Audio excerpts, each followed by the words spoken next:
Many men do fear wanting sex too much, and to avoid appearing selfish or immature, they tend to downplay their desires. But I don't think desire is the actual issue. I think it's more about how we frame our desires. And so I often, in working with men, give them these three categories to start making the distinctions between their sexual frequencies. What is ideal, what is realistic, and what is their actual frequencies. I believe these distinctions help men to bring greater freedom and clarity into their sexual dance in a way that can be honest and grounding and yet empowering for him and his wife. We'll unpack these a bit more, but ideal frequency is simply what we would want in a perfect world. A realistic frequency is what is possible with a bit of effort and intention. And our actual frequency is simply what's currently happening in this given season. And so our ideal frequency is just that. It's our idealistic wish. It's what we would like to see happen in a perfect world if we could have everything that we want. And so if we didn't have to deal with the normal ups and downs and limitations of our human experience, how often would we desire sexual contact and release? Saying what is ideal is not communicating a demand or expectation that must be met. It's simply communicating our desires.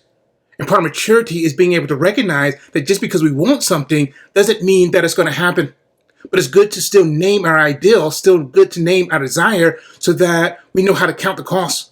If there's a discrepancy between what we want, our ideal, and what our actual experience is, it's helpful to know what that gap is, what cost is required of us to make a sacrifice when we're not able to fulfill our ideals. This is similar to Paul's teaching on anger. He says, be angry and do not sin. Do not let the sun go down on your wrath and give a foothold for the devil.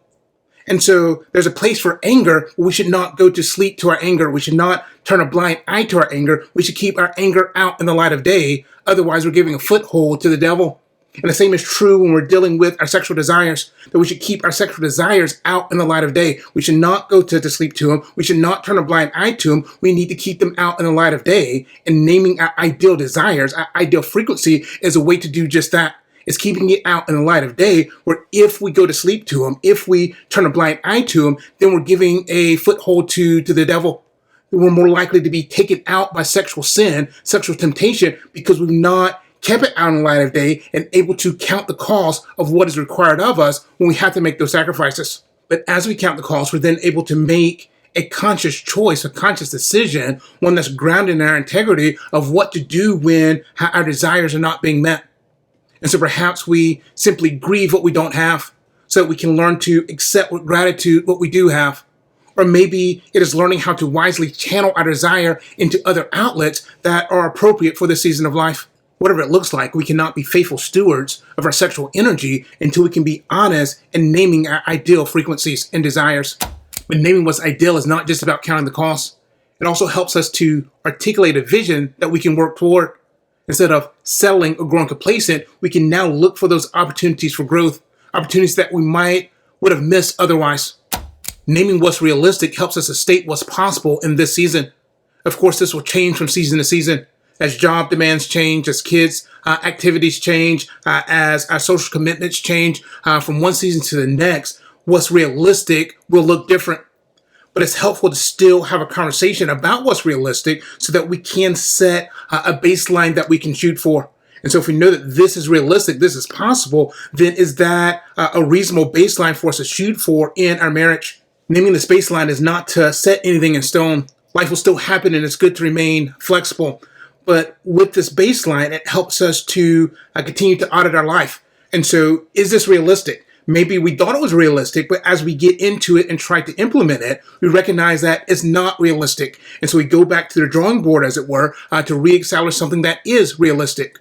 Or we may realize, no, it's realistic, but we are overextending ourselves in other areas.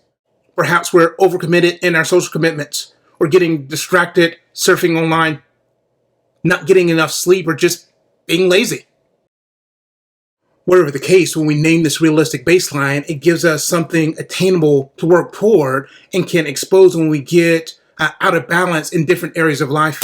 Naming our actual frequency is simply being honest with what is currently taking place. This is our starting point. And so this is not to blame. This is not to complain about what's taking place. This is simply state it objectively as we can, that this is what's currently taking place. It's been said a journey of 1,000 miles begins with one step, but we need some awareness of where we're starting so we know which direction to step in. If we can't name where we are, then we can't grow toward better.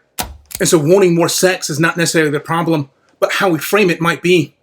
We might want sex daily, but that's not realistic. What's realistic is 2 to 3 times a week.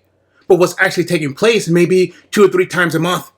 And so having these distinctions help us to have a conversation. Here's what's actually taking place. Here's what's ideal. What is realistic? What can we shoot for? And then make the needed adjustments along the way. And so you don't have to feel bad about wanting sex even beyond what's realistic. But you should take the time to reflect and have the conversations in your marriage about what is ideal, what is realistic, and what is actually taking place. This gives you greater clarity and freedom as you also take on the responsibility of handling that desire well.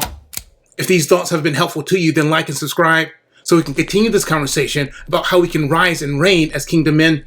Until next time, take care.